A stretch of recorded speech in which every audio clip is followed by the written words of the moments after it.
सजनों, बेलियों, मित्रों, सहेलियों, हमारे ये जो हुक्मरान है ये इसलिए हुक्मरान है, एक तो ये निजाम के गुलाम हैं, दूसरा ये मल्टी टैलेंटेड है, नौटंकी है, भांड है, जोकर है, और नाचते ऐसा है कि इनका आका चाहे तो टेढ़े आंगन पे सीधा नचवा ले और चाहे तो सीधे आंगन पे टेढ़ा नचवा ले, जैसा चाहे इनसे डांस करवा ले। यानी अपने आका का वो साइफर जिसे लीक करने के जुर्म में इसे 10 साल कैद की सजा सुना चुके हैं। इनके आका ने अब कहा है कि वो साइफर झूठ है, साइफर है ही नहीं। जिसके बाद ये जोकर फौरन स्टेज पर आकर कौम को बताने लगे कि आए कौम, देखा हम ना कहते थे साइफर झूठ है। यानी जिस साइफर को लीक करने के जुर्म में 10 साल सजा सुनाई वो था ही नहीं। अब ये कह रहे हैं वो झूठ है, धोखा है, फरेब है, और उसका इल्जाम भी इस पर लगा दिया कि ये झूठ था, और अपने आका के इस बयान पर पिछले 3 दिनों से नाच रहे हैं। ये जाने बगैर के इमरान खान की मुखालफत में नाच रहे हैं या उसके हक में नाच रहे हैं, बस नाचे जा रहे।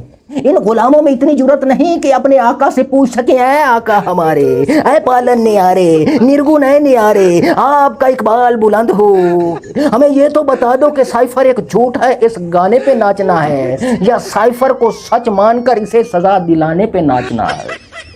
मतलब ये जो डोनाल्ड लू है ना अमेरिकी सदर है ना कोई वजीर है, एक मामूली सफीर है। अगर हमारे इन हुक्मरानों का आका डोनाल्ड लू है तो फिर इनकी ऐसी हुक्मरानी पर थू है।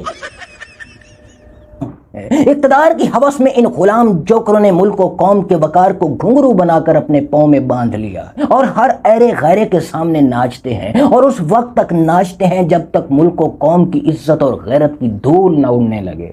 और उधर रंगबाजों की रंगबाजियां जारी हैं। जन्नत के टिकट और 1 to 5 का लालच देकर आवाम को चुकर वाला आटा खिलाने के बाद ये जाली वजीर आला।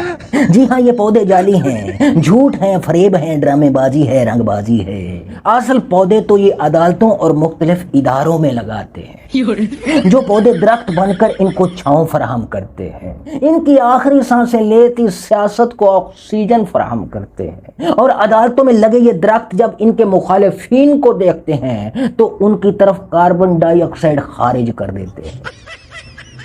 और अब जिक्र है इन भाई साहब का। भाई साहब, पूरी दुनिया में ये एक आम सी बात है, जब वहाँ कोई जुल्म हो, ज्यादती हो, तो वहाँ की मशहूर शख्सियत, वहाँ के हीरोज, वहाँ के खिलाड़ी जुल्म के खिलाफ, नाइंसाफी के खिलाफ अपनी आवाज उठाते हैं, क्योंकि उनकी आवाज दूर तक जाती है। मगर हमारी कौम ऐसी बदकिस्मत कौम है कि यहाँ किसी बेगुनाह मासूम की जान चली जाए, किसी माँ को उसके बच्चों समेत कुएं में डाल के आग लगा दी जाए, किसी निहत्थे शख्स को उठाकर नामालूम मुकाम पर ले जाकर उसके कपड़े उतार दिए जाएं, चादर चार दीवारी का तकद्दुस पमाल हो, इंसानी हकूक का बुरा हाल हो, या किसी की बहन बेटी की इज्जत लुट जाए। हमारे ये हीरोज एक लफ्ज तक नहीं बोलते, इनकी जबान तालू से चिपक जाती है, इनकी जबान को लकवा मार जाता है, इनके हाथ साकत हो जाते हैं, एक ट्वीट तक नहीं कर पाते। लेकिन अगर करप्ट निजाम पर कोई मुश्किल आन पड़े तो ये नाम निहाद हीरोज बरसाती मेंढे की तरह उछलते हुए बाहर निकल आते हैं और अपनी अफलातूनियां झाड़ने लगते हैं। कभी ये ऐसी पुलिस जिसने इंसानी हकूक की बदतरीन पमालियां की हैं,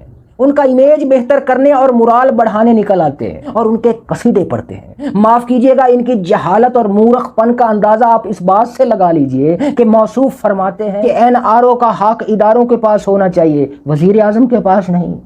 माफ कीजिएगा, इस मूर्ख को कोई बताओ कि एनआरओ होता क्या है। बेशक खुदा जिसे चाहता है ऐसे ही जलील करता है। खुदा जिसे जलील करना चाहता है उसकी मत मारी जाती है, उसका दिमाग भिन्नोट हो जाता है और वो बावला होकर ऐसी ऐसी बातें करता है कि खुद को दुनिया का तमाशा बना लेता है।